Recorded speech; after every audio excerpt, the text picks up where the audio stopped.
Episode dimulai dengan Naku melakukan puja di kamarnya dengan jendela terbuka tanpa menggunakan bubuk hitamnya.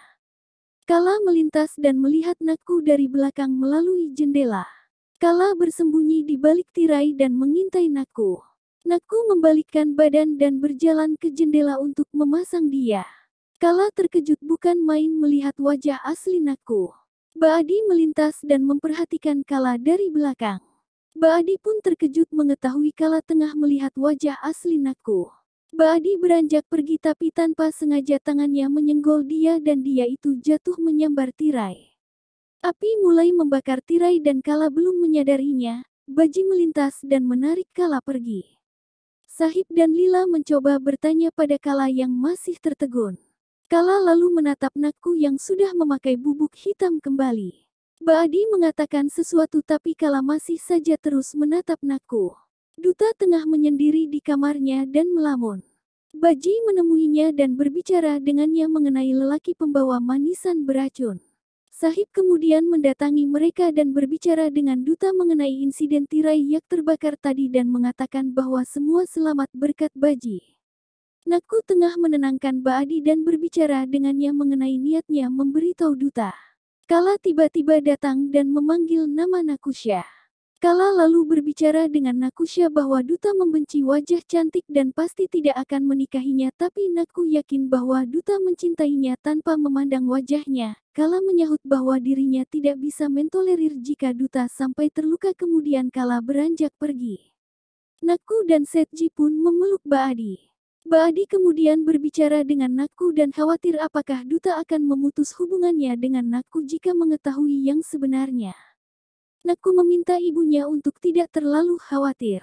Naku kemudian meminta berkat Baadi agar bisa pergi menemui Sahib untuk mengatakan semuanya.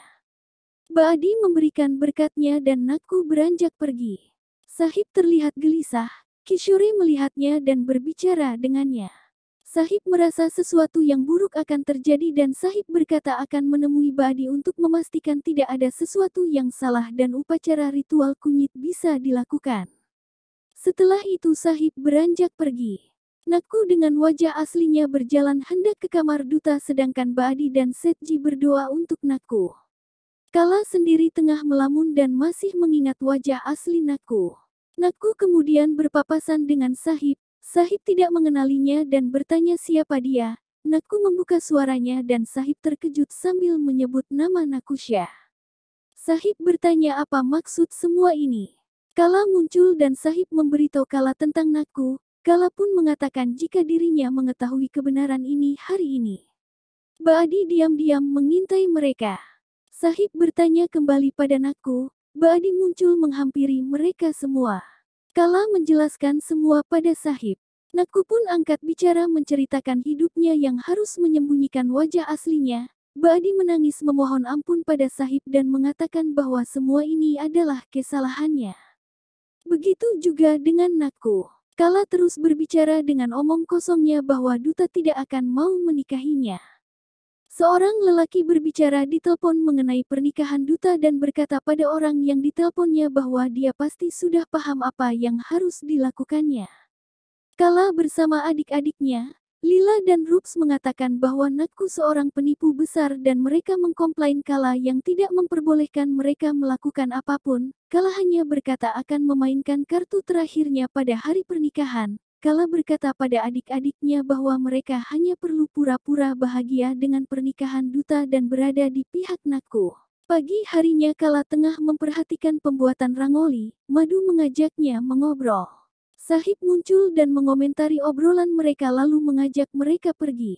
Sahib berbicara pada Baji. Baji lalu berkata pada Sahib bahwa dia sudah bisa melakukan ritual kuit dengan menantunya yang menawan. Kemudian Duta muncul dan bertanya siapa yang dikatakan menawan. Sahib menjadi tegang dan berkata bahwa dialah yang terlihat menawan. Baji lantas pergi bersama Duta dan laki-laki yang lain untuk pesta bujang. Sahib dan Kala serta yang lain mendatangi kamar Naku dan berbicara dengan Baadi dan Naku yang kembali memakai bubuk hitamnya.